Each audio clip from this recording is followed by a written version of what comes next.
Merci beaucoup Freddy, bonjour à tous. Je ne sais pas si vous m'entendez bien, ça fonctionne, oui. Ok. Donc merci à tous les organisateurs en fait, pour l'invitation et puis pour l'organisation globale de l'événement. Je trouve ça très intéressant d'avoir un peu toutes les facettes du problème. Donc d'autant plus que moi je ne suis pas un spécialiste de l'énergie. Donc par contre, je m'intéresse aux événements extrêmes, en particulier pour le climat, depuis plusieurs années maintenant. Donc c'est de ça dont je vais parler aujourd'hui. Donc je pense qu'il y a deux liens principaux. Il y a, donc le premier lien, c'est évidemment, comme ça a déjà été rappelé plusieurs fois, notamment par Laurent à l'instant, le lien entre l'importance de l'aléa météorologique et climatique dans la production et la demande d'énergie. Et puis il y a un autre lien qui est plus méthodologique, plus transverse, qui est lié à l'étude des événements extrêmes en eux-mêmes.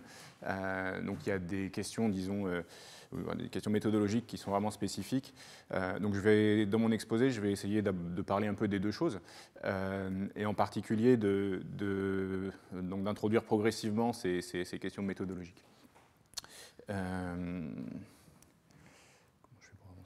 Donc, dans cette partie-là de mon exposé, donc sur les questions un peu plus méthodologiques, il y aura éventuellement certains exemples qui vont être un peu plus centrés sur des questions climatiques qui ne sont pas forcément les plus pertinentes pour l'énergie. Donc, quand ça arrivera, je m'excuse par avance, mais je pense que c'est quand même des questions qui sont intéressantes. Voilà, donc je vais commencer par illustrer ce point directement en posant une question très naïve qui est pourquoi est-ce qu'on s'intéresse aux événements rares, puisque par définition ils sont rares, et la réponse que je vais donner est une réponse qui est illustrée par des exemples justement climatiques où on sait que ces événements rares sont en fait ceux qui dominent les impacts aussi bien en termes financiers qu'en termes humains. Donc je vais donner simplement deux exemples qui sont assez emblématiques. Le premier, c'est celui de la vague de chaleur qui a eu lieu en Europe occidentale en 2003. Donc 2003, ça commence à faire un moment. Je pense que un certain nombre d'entre vous dans la salle étaient peut-être nés, mais pas depuis très longtemps. Donc vous n'en avez pas forcément un souvenir personnel très fort. Mais c'est quand même un événement très important parce qu'il y a eu une mortalité assez élevée sur l'ensemble de l'Europe. Autour de 70 000 personnes, un excès de mortalité. Et puis c'est aussi un événement qui a changé un petit peu la façon dont les événements extrêmes étaient perçus de façon globale, avec la mise en place de systèmes d'alerte, notamment le système de vigilance rouge de Météo France. Donc c'est quand même un événement un peu de référence. Un peu plus près dans le temps, mais plus loin géographiquement, on peut penser à un autre type d'événement comme les inondations au Pakistan en 2022, où là l'impact est absolument colossal. On estime qu'il y a eu plus de 30 millions de personnes qui ont été affectées par ces inondations, beaucoup de déplacés, des habitations détruites, etc., des récoltes perdues, et qu'à un moment donné, la surface inondée était de l'ordre de 10% du pays, donc qui est quand même quelque chose de vraiment très massif. Voilà, donc ça, c'est des exemples assez parlants de l'importance des événements rares. Alors avec le changement climatique, on s'attend à ce que ces événements deviennent plus fréquents, et on peut dire avec une assez grande certitude que c'est une des conséquences du changement climatique qui aura le plus d'impact, et c'est même un impact qu'en fait on perçoit déjà, ce qui n'est pas le cas de tous les impacts du changement climatique. Donc ça c'est pour la partie purement climatique. Là dans cet exposé, je vais parler quand même principalement des événements rares pour le système énergétique, en particulier par rapport au panorama que Laurent a décrit à l'instant. Je vais me concentrer quand même sur une catégorie d'événements qui consistent donc au lien entre les fluctuations des variables physiques à grande échelle, donc comme par exemple la vitesse du vent, la température ou le rayonnement solaire à la surface, et la production et la demande. Donc je ne vais pas trop regarder des questions, enfin même pas du tout, des questions qui sont pourtant importantes, de dommages sur les infrastructures ou de choses comme ça. D'accord. Donc pour ce type d'événement, je n'ai pas vraiment d'exemple marquant à montrer qui soit l'analogue des événements climatiques que je viens de montrer. Laurent nous a parlé de certains exemples de blackout, mais qui en fait étaient plutôt dus à des questions d'infrastructure qu'à ce genre de problème. Et alors justement parce que jusqu'ici, donc même si ces fluctuations existent déjà, donc il y a un certain nombre de procédures qui sont mises en œuvre pour éviter ces problèmes où la production et la demande ne sont plus équilibrées à cause des fluctuations météo. Et donc une des grandes questions qu'on peut se poser, et donc je vais faire une liste ici, de plusieurs questions qui me semblent importantes, c'est est-ce que ceci va rester vrai dans un contexte où les systèmes énergétiques du futur vont être encore plus sensibles à ces aléas météorologiques et climatiques. Voilà, donc ça c'est une première question qui semble assez centrale, c'est de comprendre quelles sont les contraintes imposées par ces événements rares sur la conception et la mise en œuvre des systèmes énergétiques futurs avec un taux de pénétration des renouvelables bien plus élevé. Donc l'impact des événements rares spécifiquement dessus. Une deuxième question assez naturelle, c'est d'essayer de comprendre quelles sont les caractéristiques météorologiques de ces événements. Donc, c'est-à-dire, notamment, est-ce que c'est une combinaison des différentes variables physiques que j'ai citées il y a une minute, qui va être derrière les événements qui ont le plus d'impact, ou est-ce que, en fait, c'est seulement l'une d'elles qui domine? Est-ce que ça dépend de la façon dont, est-ce que ça dépend du système énergétique en lui-même, de la façon dont sont installées les énergies renouvelables, où elles sont installées exactement, quelle quantité, est-ce que ça dépend de l'amplitude de l'événement qu'on regarde, etc. Et puis, est-ce que ces situations météorologiques sont prévisibles à différentes échelles de temps? Donc ça, on a envie ensuite, ça m'amène naturellement à ma troisième question, on a envie de savoir si on peut développer des méthodes pour les prédire concrètement. De la même manière qu'on fait des prévisions saisonnières ou à des échelles de temps un peu plus courtes, subsaisonnières, ou même à des échelles de temps très courtes, de la météo. On peut se demander dans quelle mesure on peut le faire pour le système énergétique avec beaucoup de renouvelables, en prenant en compte les événements extrêmes. Voilà, donc ça c'est une liste peut-être un peu, avant d'avancer, c'est une liste peut-être un peu partielle et arbitraire de questions qui me semblent importantes pour l'étude des événements rares dans le système énergétique. Donc peut-être qu'il y aura d'autres choses qui seraient intéressantes. Ce que je vais faire, c'est que je vais mettre en regard de ces questions disons des outils ou des quantités qu'on aurait besoin de calculer si on veut pouvoir essayer de donner des réponses quantitatives à ces questions. Donc, pour répondre à la première question, on a besoin d'avoir une mesure qui va être une mesure statistique, qui va relier l'impact d'un événement extrême et puis sa probabilité. Ça, c'est ce qui nous permettra ensuite de décider ou ce qui permettra aux décideurs de décider de comment il faut faire pour se prémunir contre un certain niveau de risque qui est jugé acceptable, et puis éventuellement combien ça coûte. Donc c'est cette relation-là dont on a besoin. Pour répondre à la deuxième question, on a besoin d'être capable de faire des statistiques sur les champs physiques qui sont derrière ces événements extrêmes. Il ne suffit pas d'avoir une ou deux observations, sinon on ne pourra rien dire de façon certaine à cause des fluctuations de ces variables. Donc on a besoin d'en avoir un certain nombre. Et enfin, la troisième question, c'est une question qui revient à calculer une probabilité conditionnée. Donc, il faut savoir quelle est la probabilité qu'un événement qui a un certain impact se produise dans une fenêtre de temps donnée. C'est conditionné sur la connaissance qu'on a du monde à l'instant où on fait la prédiction. Voilà. Donc, dans tous les cas, on est face à un problème où on doit estimer des grandeurs statistiques ou estimer des probabilités. Donc pour faire ça, on a besoin de données. Et c'est là que le bas blesse, puisque comme on parle d'événements rares, assez rapidement, on manque de données pour estimer ces grandeurs d'une façon qui soit fiable. Et donc c'est là qu'interviennent les problèmes méthodologiques auxquels je faisais référence en ouverture de l'exposé. Donc je vais parler un petit peu de ces questions méthodologiques. Avant d'entrer un peu plus dans le détail, je veux juste faire un petit point sur, expliquer un peu plus précisément ce que sont les données et ce que j'entends par manque de données, à quoi ça correspond, donner un peu des ordres de grandeur, parce que je ne sais pas si tout le monde est familier avec ça. Donc on peut utiliser par exemple des observations directes du variable énergétique.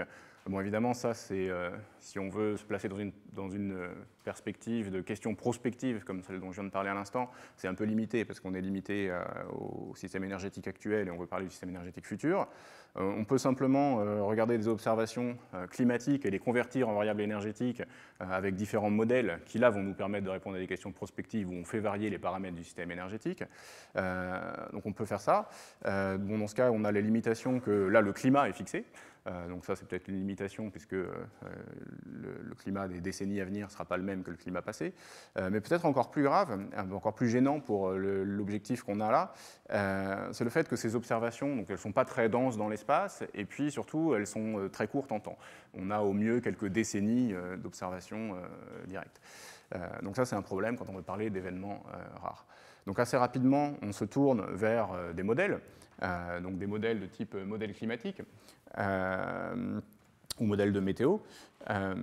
Donc là, on a les avantages qu'on peut faire varier les paramètres qu'on veut, qu'on peut éventuellement simuler plus longtemps, mais on a aussi des limitations. Donc les limitations, c'est qu'on ne peut pas simuler aussi longtemps qu'on veut parce que ces modèles, ils ont un coût numérique qui est très élevé. Et puis on a d'autres limitations qui apparaissent cette fois-ci, qui sont le fait que ces modèles ne sont pas des représentations parfaites de la réalité, ils ont des erreurs, ils ont des biais, et donc on n'est pas face à des mesures qui correspondent à la physique exacte du système. Voilà. Donc je vais donner deux exemples un peu du type de jeu de données qu'on peut utiliser, qui font un peu les deux extrêmes dans cette espèce d'équilibre entre la précision et puis la quantité de données, en gros. Donc, un type de jeu de données qui est beaucoup utilisé, c'est ce qu'on appelle les données de réanalyse. Donc, je ne sais pas si tout le monde sait ce que c'est. L'idée des données de réanalyse, c'est on va utiliser des observations et des modèles, on va les combiner, c'est pour ça que j'ai mis un cheval entre les deux là. Donc l'idée, c'est représenté sur cette figure là, avec un petit puzzle. Donc on a des données en certains points, mais on n'en a pas partout, et on va utiliser le modèle, en gros, pour combler les trous, et puis pour créer une trajectoire qui soit la plus compatible possible avec les observations. Donc c'est une espèce de problème d'optimisation qui implique à la fois un modèle dans lequel sont représentées les lois de la physique, et puis des observations directes. Donc ce genre de données, on considère que c'est quand même les données qui sont la meilleure qualité de données qu'on puisse obtenir pour l'atmosphère. Mais c'est limité dans le temps assez fortement. Donc typiquement, on a de l'ordre de 80 ans de données. Elles ne sont pas de même qualité à toutes les périodes, puisque depuis qu'il y a des satellites, c'est bien mieux. Donc c'est quand même assez limité pour parler d'extrême. Puis de l'autre côté du spectre, on peut générer des données en utilisant seulement des modèles, donc par exemple des modèles de climat.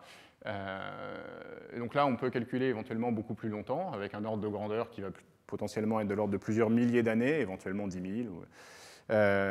Donc ce qui commence à être plus intéressant, avec des limitations qui vont être qu'on va avoir une résolution limitée et des biais dans le modèle, comme je le disais tout à l'heure. Donc en fait, il y a quand même une variété de modèles climatiques possibles. Là, j'ai mis une seule boîte ici, mais il y a toute une variété de modèles possibles qui représentent de façon plus ou moins sophistiquée la physique, qui ont une résolution plus ou moins bonne, etc. Donc évidemment, ceux qui ont une meilleure résolution sont plus coûteux. Donc il y a quand même une marge de manœuvre à l'intérieur de cet espace-là. Voilà. Donc ça, c'est grosso modo l'espace des données dans lequel on vit. Donc dans le reste de l'exposé, ce que je vais essayer de discuter, c'est d'une part, d'abord, qu'est-ce qu'on peut dire déjà à partir des données qui sont déjà disponibles, donc qui sont des données de ce type. Donc ça, ce n'est pas vraiment méthodologique, c'est simplement ce qu'on peut dire sur le système avec ce qu'on a déjà sous la main. Et puis ensuite, comment on fait pour essayer d'améliorer la quantité de données disponibles pour évaluer un peu mieux les grandeurs dont j'ai parlé précédemment concernant les événements rares. Donc il va y avoir différentes approches possibles. D'une part, en utilisant des méthodes statistiques, et puis d'autre part, en essayant d'utiliser ces modèles dynamiques, mais d'une façon qui soit plus efficace pour échantillonner des nouvelles données sans avoir à calculer inutilement des événements qui ne nous intéressent pas, puisque ce n'est pas eux les événements rares. Voilà. Donc je vais commencer avec une question qui est très basique, peut-être la question la plus simple qu'on puisse imaginer, mais qui est quand même extrêmement importante. C'est comment on fait pour évaluer la probabilité d'un événement rare. Donc je vais prendre ici un signal synthétique, c'est un exemple joué. Donc j'ai pris une trajectoire d'un processus stochastique. Donc là c'est continu en temps, puis peut-être on va dire qu'on prend on l'échantillonne avec un pas de temps fixé, donc on a un certain nombre de valeurs grand N. Donc peut-être ça peut être, je ne sais pas, des valeurs de la température ou de la vitesse du vent sur un mois, en hiver par exemple. Et puis je vais regarder la valeur, le max de ces n valeurs. Donc je voudrais savoir quelle est la probabilité que ce max dépasse un certain seuil, ou soit en dessous d'un certain seuil, ça reviendrait au même. Donc ça, ce serait l'événement le pire qui puisse se produire sur une année donnée, disons. Et je voudrais savoir, donc, tous les combien je vais dépasser ce seuil. Donc ça, c'est ce qu'on appelle le temps de retour. Donc le temps de retour, c'est le temps moyen qu'il faut attendre avant d'observer un événement où mon observable dépasse un certain seuil. Donc on peut faire un petit calcul de probabilité assez simple pour montrer que ce temps de retour se relie directement à la fonction de répartition de mon observable. Donc c'est vraiment la même information, mais juste exprimée différemment. Donc le temps de retour, il va nous dire, il fait un zoom sur la queue de distribution en quelque sorte, il va nous dire combien d'années je dois attendre avant d'observer un événement où mon observable dépasse un seuil prescrit. Donc comment je le calcule en pratique? Donc imaginons que j'ai des réalisations donc j'ai simulé un certain nombre d'années de la variable qui m'intéresse. Pour chaque année, je calcule une valeur de mon observable grand A, peut-être la température ou la vitesse du vent ou ce que vous voulez. Et puis, simplement, je vais compter le nombre de fois où cette variable est plus petite que le seuil. Et ça me donne une estimation empirique de la fonction de répartition, que je peux représenter là dans un truc synthétique. Donc ça, jusqu'ici, tout est très simple. Je convertis ça en temps de retour avec la formule que je donnais précédemment. Et donc j'ai une première courbe de temps de retour qui me dit que ma variable va être au-dessus d'un seuil donné, petit a, tous les R de A années en moyenne. Donc ici, j'ai fait 100 tirages, donc le temps de retour le plus élevé que je peux calculer, c'est 100 ans. Voilà. Bon, ça, c'est la façon naïve de calculer les temps de retour. Donc dans un premier temps, je vais faire comme ça, puis après, je verrai comment on peut faire un peu mieux. Donc ces courbes de temps de retour, donc, qui relient l'amplitude de l'événement et puis une notion de probabilité, c'est quelque chose d'assez ancien en fait et d'assez central dans l'étude des événements extrêmes. Un exemple assez donc un des premiers exemples en fait, qui est donné par Gumbel dans les années 40, donc, qui est un des pionniers de l'étude des événements extrêmes, c'est la courbe de temps de retour du débit du Rhône à Lyon. Donc il avait dessiné déjà une courbe de temps de retour comme ça, donc c'est exactement la même chose que ce que je représentais tout à l'heure, le temps de retour en X et puis l'amplitude du débit du fleuve en Y.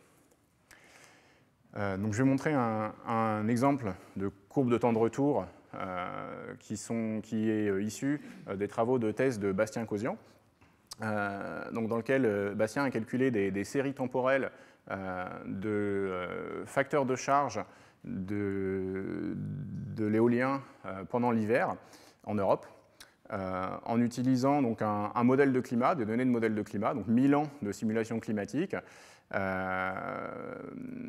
couplé avec un modèle relativement simple d'énergie pour traduire les variables physiques en variables énergétiques, avec 5 scénarios différents de capacité installée d'éolien en Europe.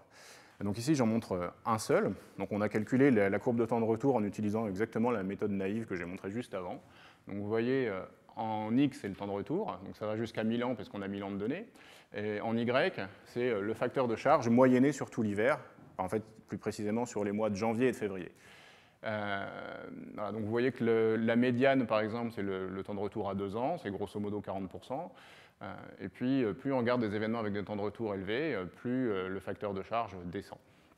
Donc on peut lire cette courbe de cette manière-là, en regardant, par exemple, si on est intéressé de savoir quel est le niveau de retour d'un événement qui a un temps de retour de 100 ans, on trouve que le facteur de charge chute à 32%, donc il perd 8 points par rapport à la valeur médiane, ce qui correspond à une baisse en termes de puissance de l'ordre de plusieurs dizaines de gigawatts, 65 gigawatts. Donc, ce qui est déjà intéressant en soi comme information, puisque ce n'est pas complètement négligeable comme chiffre, d'autant plus que c'est, même si c'est à l'échelle européenne, d'autant plus que c'est un déficit de puissance disponible qui va s'étaler pendant 2 mois. Donc ça veut dire qu'il faut trouver une solution en termes de backup ou de stockage qui va fonctionner, qui va fournir ces 60 gigawatts pendant 2 mois. Voilà. Ouais. C'est des modèles qui supposent climat constant? Alors, oui, c'est des modèles dans lesquels il n'y a pas de changement climatique, il y a un seul, donc il n'y a pas de scénario de climat, et c'est un climat typiquement des années 2000, quoi. Ouais. Donc on peut faire la même chose pour différents scénarios, par contre, de capacité installée. Donc ce n'est pas le climat qui change, c'est le système énergétique. Donc on obtient un faisceau de courbes. Donc ici, il y en a 5. Donc c'est des scénarios qui sont les scénarios E-Highway, pour ceux qui connaissent, donc qui sont des scénarios qui ont une distribution assez large en fait, de capacité installée éolienne, dont certaines ne sont pas forcément très pertinentes pour le futur, mais qui ont l'avantage de balayer un spectre assez important. Donc, ce qui est intéressant pour certaines questions méthodologiques que je vais expliquer juste après. Donc, sur ce faisceau de courbes, vous voyez qu'il peut y avoir effectivement des différences assez fortes en fonction de l'endroit où sont installées les éoliennes. Par exemple, un événement qui a un temps de retour de 10 ans dans un des scénarios se retrouve avec un temps de retour de 100 ans dans un autre scénario, simplement parce qu'on a déplacé l'endroit où on mettait les éoliennes, qu'elles sont plus ou moins concentrées. Ça a un effet qui est assez important. Voilà. Puis on a aussi fait la même chose, calculer les mêmes courbes de temps de retour, pas à l'échelle de l'Europe cette fois-ci, mais à une échelle plus petite, à l'échelle d'un pays, en l'occurrence la France. Vous avez le faisceau de courbes qui est représenté dessous.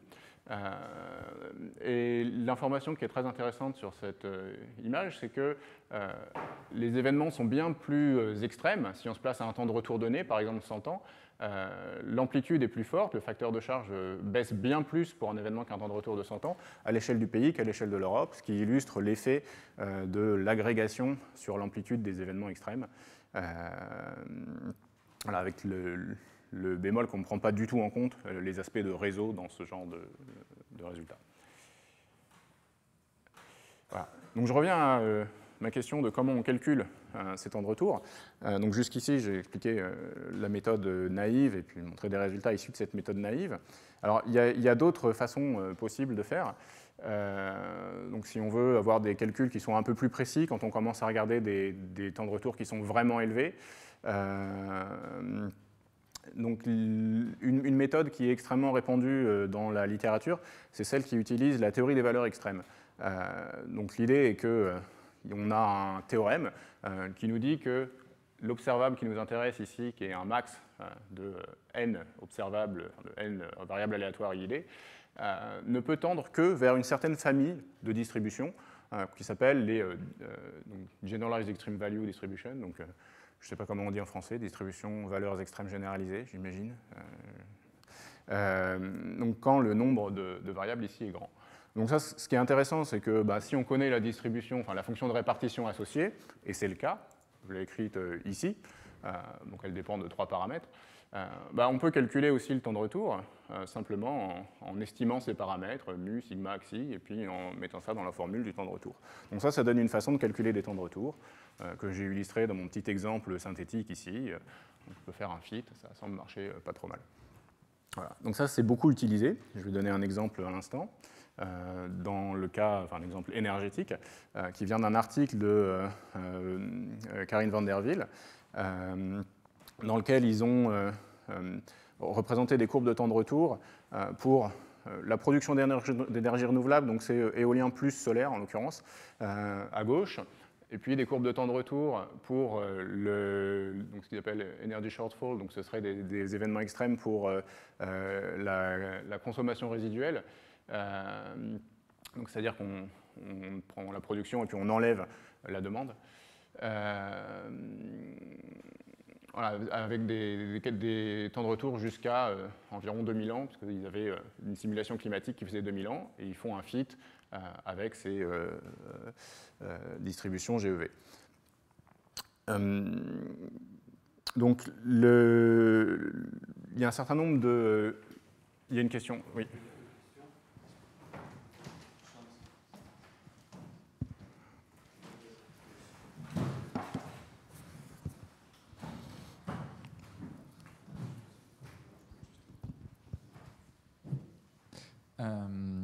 Oui, ma question c'était le côté indépendant. J'y arrive. Ok, parce que voilà, je voulais savoir à quel point c'était problématique que le fait que ce ne le soit pas. Manifestement, dans les données qu'on voit, le modèle a l'air quand même de bien fitter. Mais voilà, Ouais. Donc si tu viens, je vais te j'y laisser arrive tout de finir. suite, parce que effectivement, c'est une des limitations. Donc là, le modèle fit bien, c'est vrai. C'est des événements qui durent un jour, ça, c'est des événements instantanés. Bon, sur une certaine, je ne sais plus sur combien de temps ils prennent, mais je ne sais plus si c'est 2 mois, 3 mois. En tout cas, sur une saison donnée, on a quand même un certain nombre de réalisations probablement indépendantes des événements, mais il y a une corrélation temporelle, évidemment, entre les événements. Donc, dans les limites de ce type d'approche, donc il y a le fait que l'estimation de ces paramètres, des paramètres de la GEV, n'est pas si simple. Il y a des barres d'erreur importantes dessus, et donc les barres d'erreur explosent assez rapidement si on voulait extrapoler au-delà des données disponibles ici. Donc ça, on ne le voit pas sur cette figure, mais on le voit si on essaye d'extrapoler. Que quoi qu'il arrive, des jeux de données qui ont plusieurs siècles, voire de l'ordre du millier d'années comme ça, on est limité au modèle climatique, donc on ne peut pas utiliser des données, disons, de meilleure qualité, avec une meilleure résolution, comme les réanalyses. Et puis il y a le point que tu mentionnes à l'instant, c'est que si on veut regarder des événements qui sont un petit peu longs, dans une saison, probablement, on ne va pas en avoir un grand nombre de réalisations indépendantes. Probablement même, on n'en aura qu'une ou deux, quoi. Et donc là, ça ne va pas marcher du tout. Donc c'est ce qui m'amène à la suite. Donc le travail qu'on a fait, nous, vu qu'on s'intéressait principalement aux événements qui durent longtemps, j'ai présenté précédemment des événements qui duraient toute la saison. En fait, on peut généraliser un petit peu et regarder des événements qui ont une durée qui va varier entre quelques jours et puis toute la saison. Donc on va regarder la série temporelle des facteurs de charge éoliens, on le moyenne sur une durée grand T, et puis on regarde la valeur la plus élevée de cette moyenne glissante sur la saison. Voilà, ça nous donne la variable qui va m'intéresser ici. Jusqu'ici, je regardais cette variable dans le cas où grand T, c'était la saison entière, auquel cas il n'y a plus de sup ici. Voilà. Donc si on regarde cette grandeur, on comprend bien que, c'est la discussion qu'on vient d'avoir, quand t devient grand, on ne va pas avoir beaucoup de réalisations, et donc on n'est pas du tout dans les conditions d'application du théorème, la convergence va être mauvaise, et donc l'approximation risque de ne pas être bonne. En plus de ça, on s'attend aussi à ce que, vu qu'on moyenne sur un temps qui est assez grand, on a des chances d'avoir une observable qui va avoir des statistiques qui vont ressembler de plus en plus à une gaussienne, d'autant plus que je ne l'ai pas écrit ici, mais on s'intéresse à des facteurs de charge moyennés sur des zones géographiques qui sont donc plus ou moins étendues, ça peut être à l'échelle de la France ou de l'Europe, dans les cas qui nous ont intéressés ici, donc ce qui va rajouter un effet qui va tendre vers une distribution gaussienne pour ces données-là. Donc, un test qu'on a fait avec les données dont je parlais précédemment, c'est de regarder si effectivement on n'aurait pas des meilleures estimations des temps de retour en faisant une hypothèse de statistiques gaussiennes. Donc on a représenté ici les statistiques de la variable centrée et normée. Pour le facteur de charge moyenné sur toute la saison, pour tous les scénarios, et en France et en Europe. Et on voit que si on fait ça, effectivement, toutes les données de tous les faisceaux de courbes que je montrais précédemment collapsent assez bien sur une courbe universelle, qui est celle qui correspond à la gaussienne centrée normée standard. En tout cas, jusqu'à des temps de retour qui sont de l'ordre de 100 ans. Au-delà, on ne peut pas vraiment dire, parce qu'on a trop d'incertitudes. Voilà. Donc ce résultat, il semble indiquer que pour des événements qui sont longs, typiquement des événements saisonniers, en fait, l'information sur les extrêmes, elle est principalement contenue dans des informations des premiers moments, comme la moyenne et la variance. Alors on peut se demander à quelle échelle de temps ça cesse d'être vrai. Si on regarde des événements très courts, probablement c'est plus vrai. Donc on a répondu à cette question en regardant donc une petite généralisation de ce que je viens d'expliquer, en cherchant une approximation de la série temporelle des facteurs de charge comme une somme de deux processus dans le Shannon-Uhlenbeck. Donc c'est une approximation de la série temporelle des facteurs de charge comme un processus gaussien. On s'assure que ça a la même fonction d'autocovariance que les données. Donc ce que je représente ici, ce n'est pas exactement le même type de courbe que les précédentes, parce que là, je prends un temps de retour fixé. En l'occurrence, sur cette figure, c'est 20 ans. Et je regarde comment varie le niveau de retour en fonction de la durée de l'événement. Donc cette fois-ci, x, c'est plus le temps de retour, c'est la durée de l'événement. Encore une fois, je le fais à l'échelle de l'Europe et à l'échelle de la France. Et je compare un scénario et puis un fit avec un processus gaussien.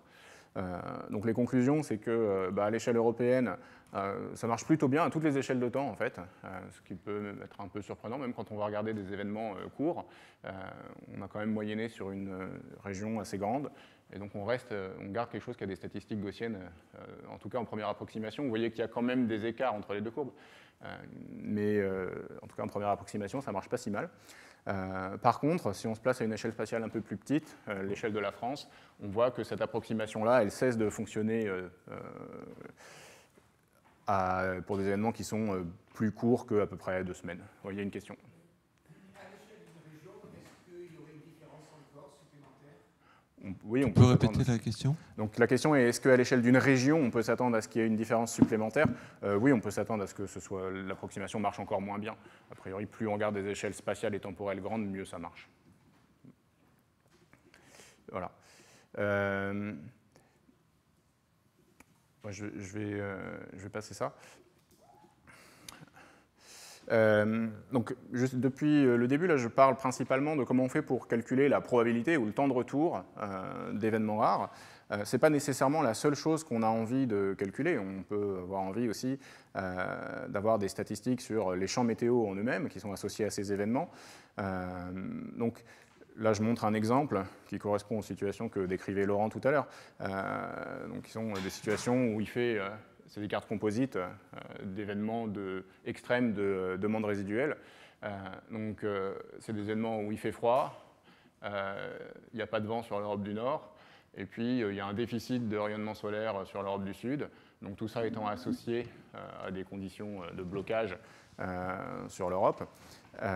Donc, ici, là, c'est des cartes composites pour un événement qui, en fait, n'est pas très rare. C'est un événement qui a un temps de retour de 10 ans. Donc, ce ne sont pas les événements les plus extrêmes. Si on veut faire le même genre de carte pour des événements qui sont plus rares, on a le même genre de problème statistique que ce dont je parlais précédemment. Et donc, calculer ce genre de carte composite devient difficile si on veut regarder des événements qui sont vraiment rares. Donc, là aussi, il y a des solutions possibles. Donc, ou bien on essaye de faire des modèles statistiques qui, de la même manière que j'ai présenté juste à l'instant des modèles statistiques pour essayer de calculer des temps de retour, on peut faire des modèles statistiques qui nous permettent d'essayer de calculer des cartes composites. Donc Bastien en parlera un petit peu dans son exposé cet après-midi. Et puis, on peut essayer de faire complètement autre chose. On peut essayer d'échantillonner ces événements de façon efficace en utilisant des modèles de climat, mais qu'on va utiliser pas simplement en faisant des simulations naïves, et c'est ce dont je vais parler maintenant. Donc ça a un double intérêt. Ça a un intérêt pour étudier les champs physiques comme ça, mais ça a un intérêt aussi pour estimer les probabilités des événements eux-mêmes. Ouais. Ah non, si on reste sur des événements pas trop rares, qu'on arrive encore à simuler comme ça, là, ouais. Est-ce qu'on arrive à caractériser donc des défaillances du réseau ou alors des facteurs de charge très faibles, disons, ce dont tu parlais, en termes de statistiques de champs météorologiques, avec des random forests, des choses comme ça, parce que c'est des configurations spatiales, c'est très difficile de dire si une telle configuration est associée précisément à un tel événement, à tel ou tel événement énergétique, mais avec des méthodes automatisées, on peut essayer. Donc tu veux dire pour faire de la prédiction, pour estimer... Pour donner un message aux décideurs, disons, on va avoir avec un temps de retour X ouais. Des événements où il va y avoir un peu d'éolien, par exemple, et ce sera associé à telle ou telle météo. Mm-hmm. Ouais, ben, pour les événements qui ne sont pas très rares, je pense que c'est pas... donc, si on veut faire des statistiques a posteriori, par exemple, il n'y a pas tellement de problèmes. Donc, ces cartes-là, par exemple. Voilà. Alors, après, ça, c'est des cartes qui sont des moyennes. Donc, quand on fait des moyennes, on lisse toujours un peu d'informations. Donc, ça pose la question de dans quelle mesure c'est des bons prédicteurs ou pas. La question qu'on se pose, c'est plutôt une question opérationnelle, de se dire, voilà, j'observe le temps qu'il fait aujourd'hui, je veux savoir quelle est la probabilité qu'il y ait un événement de déséquilibre entre la production et la demande dans X jours. Voilà, donc ça, c'est le genre de problème dont Amaury va parler tout à l'heure, probablement Riwal aussi. Mais donc, pour des événements pas trop rares, on peut s'attendre à ce que ça marche à peu près, oui. Et même peut-être pour des événements rares. Très bien. OK. Voilà, donc dans la suite de l'exposé, je voudrais parler de méthodes qui cherchent à échantillonner ces événements rares directement. Donc, ce n'est plus des méthodes statistiques qui utilisent uniquement les données. On va réintroduire le modèle avec l'objectif de pouvoir générer des vraies trajectoires, donc des vraies séries temporelles de variables énergétiques en simulant un modèle de climat et en le branchant avec un modèle d'énergie. Ça, je vais passer. Voilà. Donc, je vais présenter une idée qui est celle qui a été le plus appliquée dans ce genre de problème pour le climat et pour l'énergie. Je ne vais pas entrer trop dans le détail des résultats, parce que c'est ce que Bastien présentera cet après-midi. Donc, le problème, je reprends la formulation du problème comme je l'ai fait initialement. Le problème est d'estimer une probabilité qui est petite. Donc, je vais calculer la probabilité que mon observable passe au-dessus d'un certain seuil, et puis je suppose que ce seuil est élevé, donc la probabilité est petite. Donc, j'écris ça en fonction de la distribution de la densité de ma variable aléatoire A. On cherche à calculer cette grandeur. Donc une façon naïve de le faire, c'est simplement de faire des tirages de ma variable aléatoire et puis de compter le nombre de fois où elle est plus grande que mon seuil A. Donc ça me donne un estimateur. C'est une méthode de Monte-Carlo classique. Je fais n tirages et puis je regarde la fraction qui est au-dessus de mon seuil. Donc on peut calculer assez facilement quelle est l'erreur relative associée à cet estimateur. On trouve quelque chose qui varie comme 1 sur racine de P fois N, où P c'est la probabilité de l'événement, et N la taille de l'ensemble. En tout cas, donc ça serait quand P est petit. Donc ce que ça nous dit, c'est que la taille de l'ensemble nécessaire pour avoir une erreur relative donnée, elle va croître comme l'inverse de la probabilité de l'événement. Donc si je suis capable d'estimer un événement qui a une probabilité, disons, typique, et que je veux calculer un événement qui est 100 fois moins probable, il va falloir 100 fois plus de tirages pour avoir la même erreur relative. Donc si mes tirages, c'est des simulations climatiques, ça va vite devenir un peu compliqué, parce que c'est évidemment très coûteux à produire. Donc une façon classique de répondre à ce genre de problème, donc classique dans le champ de la simulation d'événements rares, ce qui s'appelle l'échantillonnage d'importance. Donc l'idée est de biaiser les statistiques du système d'une façon qui est contrôlée. Donc on va essayer d'échantillonner non pas notre variable, donc notre observable grand A selon sa distribution ρ que j'ai dessinée ici, mais on va essayer d'échantillonner une distribution qui est différente, qui est ρ tilde, qui est dessinée en jaune sur ce graphique, pour lequel les événements rares, où mon observable est au-dessus d'un certain seuil, ne sont pas dans la queue de distribution, mais sont des événements typiques. Donc si on arrive à faire ça, on va en avoir plein des événements. Et donc si je fais ça, si je suis capable d'échantillonner cette distribution, une distribution qui est déplacée, une distribution ρ tilde, je vais avoir un estimateur de la probabilité qui va être potentiellement plus efficace. Donc, je ne vais pas entrer dans le détail technique, mais il suffit on peut faire le calcul de l'erreur relative associée. Et puis, on voit qu'il y a un truc au numérateur là, qui peut devenir petit si on fait un bon choix pour la fonction d'importance, qu'on appelle la fonction d'importance grand L, qui est le rapport entre les deux distributions. Donc, si j'arrive à bien déplacer la masse de ma distribution, comme sur le dessin ici, à l'endroit où a lieu l'événement rare, le numérateur va être significativement réduit. Ce n'est pas automatique, ça dépend du choix que je fais, de la manière avec laquelle j'arrive à échantillonner une distribution qui est bien déplacée. Voilà. Donc ça veut dire que je vais pouvoir réduire le nombre d'échantillons que j'ai besoin de tirer pour avoir une erreur relative donnée. Voilà, ça c'est ce que je viens de dire. Donc une façon de le faire, de réaliser cet échantillonnage d'importance, donc c'est l'algorithme que je vais décrire maintenant, donc qui est un algorithme dans lequel on simule un ensemble de trajectoires avec un modèle de climat, par exemple. Donc là, c'est des trajectoires complètement synthétiques pour illustrer le principe. Mais contrairement aux méthodes d'ensemble classiques, où chaque réalisation est indépendante. Là, on va faire interagir les réalisations de façon à créer de façon à biaiser les statistiques de l'ensemble, donc d'une façon qui sera contrôlée pour pouvoir revenir aux probabilités initiales. Donc c'est illustré sur cet exemple. On a ici 4 trajectoires de 4 couleurs différentes initialement, et puis on se fixe des temps où on va regarder comment chaque trajectoire a évolué, et puis on va choisir de reproduire certaines trajectoires plus que d'autres. Donc c'est pour ça qu'on appelle ça parfois un algorithme de dynamique de population. Il y a des gens qui parlent de méthode génétique, il y a des gens qui parlent de système de particules en interaction. Donc il y a plusieurs dénominations pour cette famille de méthodes.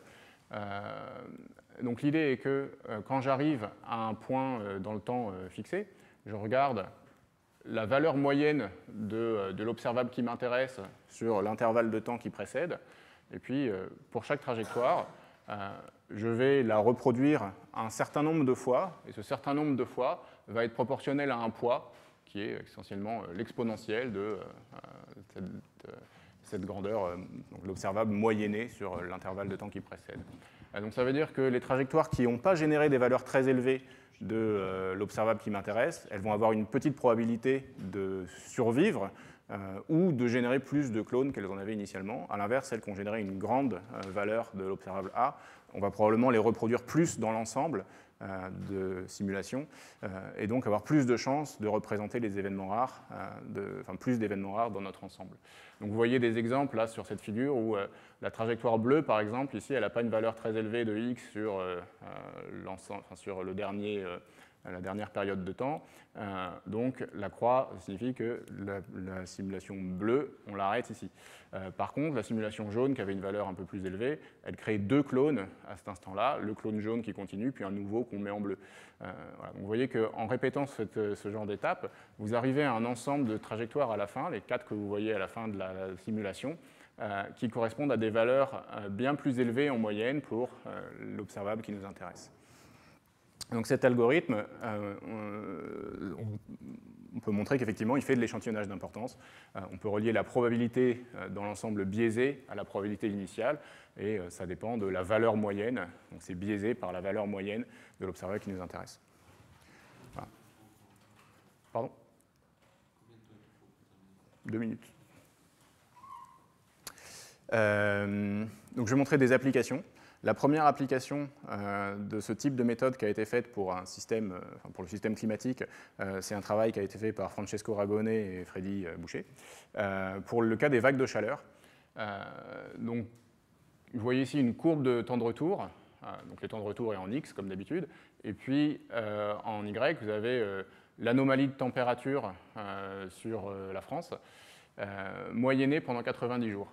Donc les points, les ronds, c'est les points qui sont obtenus avec une simulation de contrôle, donc une simulation de 1000 ans, je crois. Je ne sais plus l'heure exacte, c'est ça.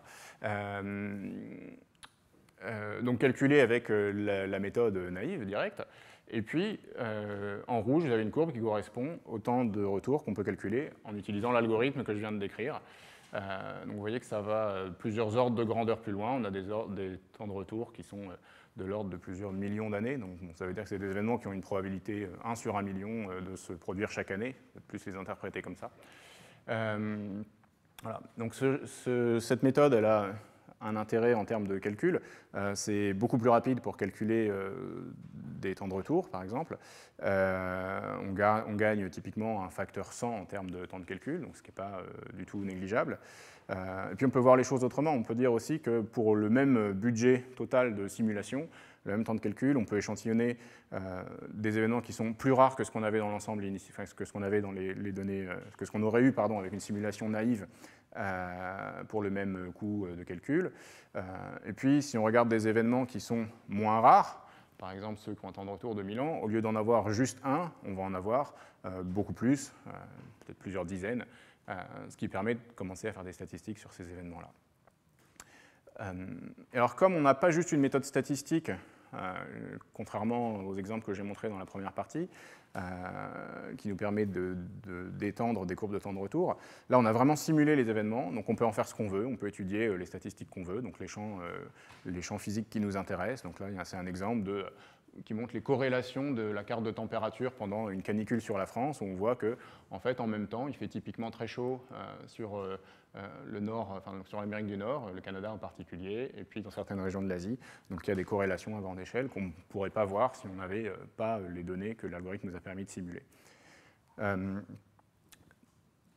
Pendant sa thèse, Bastien a appliqué cet algorithme à un modèle du système énergétique, ce qui a permis de montrer qu'on pouvait, dans ce cas-là, également calculer des courbes de temps de retour avec des temps de retour bien plus élevés que ce que nous permettait de faire une simulation de contrôle naïve, et ce qui permet aussi d'étudier les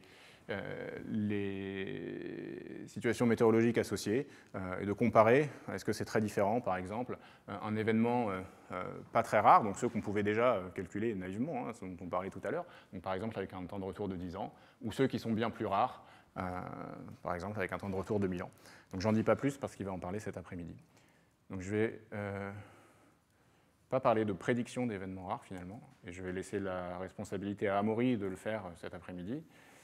Voilà. Et donc je pense que j'ai déjà dépassé, donc je vais peut-être m'arrêter ici et prendre des questions. Merci. Merci beaucoup, Corentin.